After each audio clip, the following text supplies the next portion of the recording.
2023년도에는 여러분 모두가 목장에서 목자와 손을 잡고 목장을 세워가는 일에 여러분이 동력하게 되기를 바랍니다.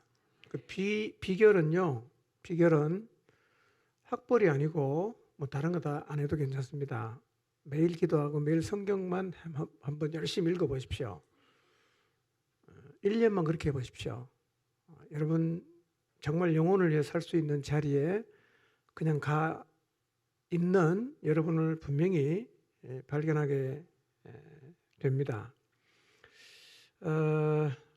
목장 이런 사람이 좀 한 명씩이라도 생겨났으면 좋겠어요. 어떤 목자는 정말 같이 좀 손을 잡고 영혼을 위해서 가고 싶은데 도와줄 사람이 없어요.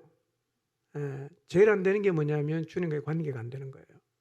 주님과의 관계가 안 되면 사실은 사명을 논할 수가 없다고 제가 말씀드렸잖아요. 정말 그렇습니다. 기도실에 가서 이렇게 기도하는 사람 보면 너무 좋고요.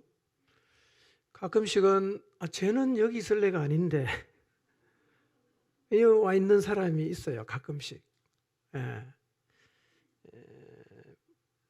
청년들이나 청소년들 가운데 쟤는 여기 있을 애가 아닌데 근데 꼬박꼬박 와서 기도하는 걸 보면 너무 기특하기도 하고 또 감사하기도 하고 그렇습니다. 여러분 우리가 이유 여하를 막론하고 기도실에 와서 기도한다는 자체는 굉장한 의미가 있습니다.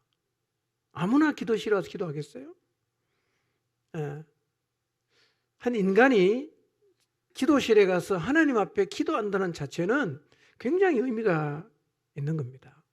때로 제가 기도실에 이렇게 가보면요, 너무 피곤해서 주무시는 분도 계시거든요.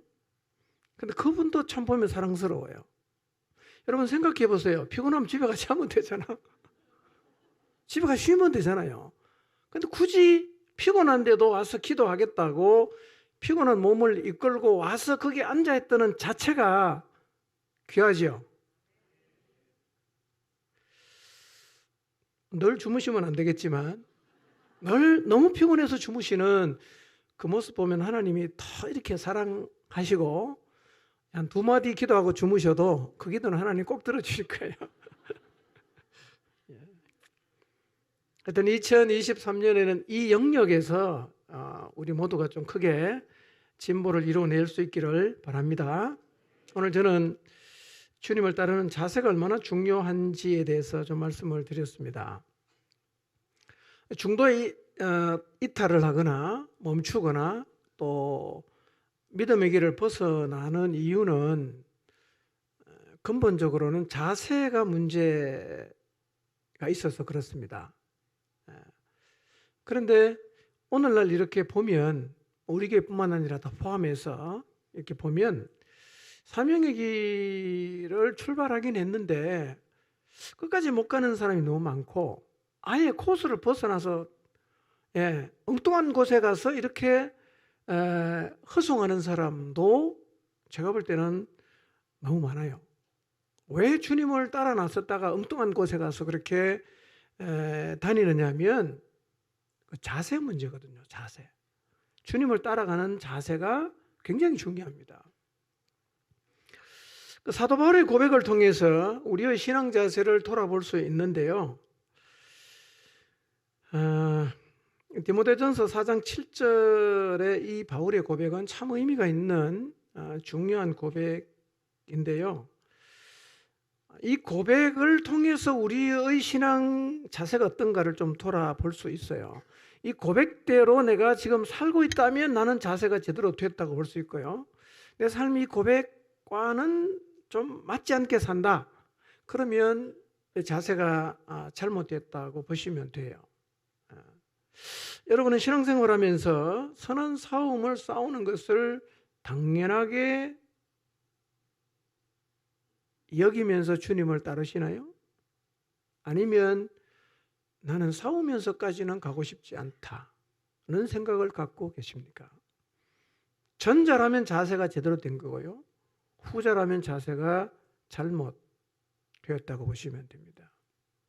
나는 하나님께서 나를 부르시고 달려가게 하신 구간이 있는데 그 구간 내가 다 달려가야 된다라는 생각으로 감당하며 가고 계십니까? 아니면 자주 멈추십니까? 힘들면 안 가고 부담스러우면 안 가고.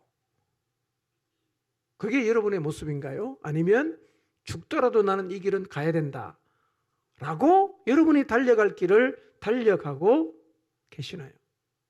달려가고 있다면 자세가 제대로 된 것이고, 힘들면 피곤하면 이유가 생기면 멈추고 있다면 자세가 잘못되었다고 보셔야 합니다.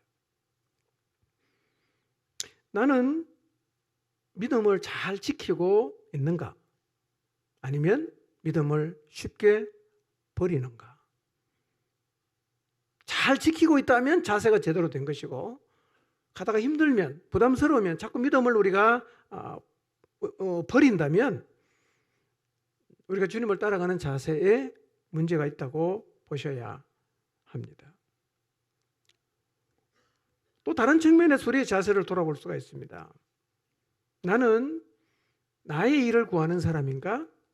아니면 그리스도 예수의 일을 구하는 사람인가? 한번 생각해 보십시오. 우선순위가 늘 나에게 있는가? 아니면 우선순위가 예수님에게 있는가? 바울이 빌립보서 2장 21절에서 이야기했잖아요. 다 자기 일만 구해요. 그리스도 예수의 일을 구하지 않는다. 근데 딱 한 명만 내가 보니까 나와 함께 복음을 위해서 수고하고 있다. 누구였습니까?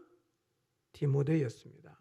저는 여러분이 올해에는 여러분의 목장에서 목자의 디모데의 역할을 좀 감당할 수 있다면 참 여러분에게 복이 될 것입니다. 오늘날에는 복음을 위해서 수고하겠다는 사람이 참 적지 않습니까? 예수 그리스도가 삶의 우선순위에 있고 수고가 따른다고 해도 나는 복음을 위해 살겠다, 이런 마음을 갖고 있다면 여러분은 주님을 따를 자세가 되어 있다고 보셔도 돼요. 어떻게 하면 이런 자세를 가질 수 있을까요? 여러분, 주님을 따라가다가 우리가 자꾸 흐트러지고 그 다음에 대열에서 이탈을 하고 믿음에서 자꾸 타협을 해서 믿음을 버리고 그렇게 되는 이유가 뭐던가요? 주님을 따르는 우리의 그 삶의 자세가 흐트러지게 만드는 게 뭐냐면 세상이에요. 세상에 대한 미련, 세상을 사랑하는 것, 세상을 붙잡으려는 것, 세상을 포기 못하는 것, 그것 때문에 자꾸 우리가 믿음을 버리고 그 다음에 달려가다가 멈추고 그리고 선한 싸움을 싸우기를 거부하는 것입니다.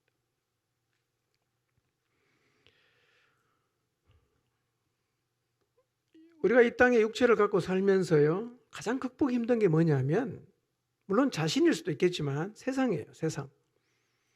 그래서 우리가 세상을 극복할 수 없다면 제대로 주님을 따라갈 수가 없게 되고, 세상을 극복을 못하면 자꾸 들쭉날쭉하게 돼 있어요. 주님 따라 나섰다가 또 세상으로 갔다가 회개하고 돌았다가 또 옆으로 또 갔다가 이게 계속해서 반복이 될 수밖에 없습니다. 그래서 올곧은 자세로 끝까지 주님을 따라가려고 하면 이 세상을 향해서 죽어야 합니다. 바울은 이렇게 말합니다. 십자가를 통해 세상은 나에게 죽었다, 그리고 나는 세상을 향해서 죽었다, 이렇게 고백을 하고 있습니다. 세상을 향해 죽고 나니까요, 바울은 이렇게 고백하지 않습니까? 나는 사명을 위해서라면 죽을 수 있다. 세상에 미련이 없어요, 바울. 그리고 주 예수의 이름을 위해서라면 나는 언제나 죽을 각오하고 산다. 이것도 바울의 고백이었죠. 그리고 이렇게 말합니다. 나는 날마다 죽는다. 나는 날마다 죽는다. 세상에서 죽으면 주님을 따를 수 있는 바른 자세가 나오게 됩니다. 세상이 밀어 놓아버리면 남는 게 뭐가 있어요? 우리 예수님 믿는데 주님 따라가는 밖에 없지 않겠어요? 그거밖에 안 남으니까 모든 것을 뛰어넘고 극복하고 끝까지 주님을 따라갈 수가 있습니다. 세상에서 죽으시기 바랍니다. 근데 이것은 한 번 죽어서 끝나진 않아요. 날마다 죽어야 됩니다. 날마다 죽어야 됩니다. 매일매일 주님 앞에서 내가 지금 세상을 사랑하고 있는가 아니면 세상을 향해 죽었는가를 돌아보고 점검하고 또 점검하고 또 회개하고, 그런 일이 우리의 삶 속에서 계속해서 반복되어야 합니다. 여러분, 우리가 세상을 향해 죽으면 하나님 말씀대로 살지 못할 이유가 없어집니다. 우리가 주님을 따라가다가 자꾸만 우리의 마음속에 부담으로 다가오는 게 있는데요. 그게 뭐냐면 주님을 잡으려고 하니까 세상을 놓아야 되는 게 자꾸 부담으로 오는 거예요. 그래서 이걸 포기를 못하면 결국 주님을 포기하게 돼 있어요. 이걸 포기를 못하면 믿음의 길을 포기하는 것이고, 이거를 포기 못하면 선한 싸움을 포기하게 되는 거거든요.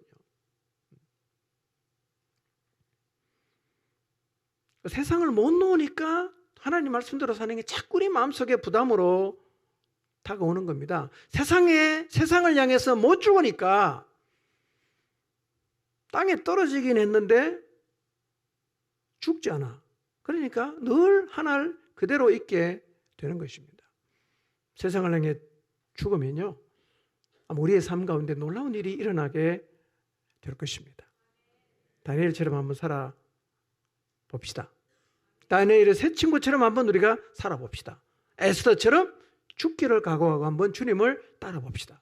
그러면 2023년에 우리의 삶에서도 사자굴에 대한 간정, 풀무불에 대한 간정, 또 민족을 구한 에스더의 간정들이 우리의 삶 가운데서도 똑같은 얘기는 아니어도 간정하는 일들이 일어나게 될 것입니다. 2023년 우리 모두 세상을 향해서 죽읍시다. 바울처럼, 다니엘처럼, 에스더처럼, 예수님처럼 생명을 걸고 주님을 따르시기를 주님의 이름으로 축원합니다.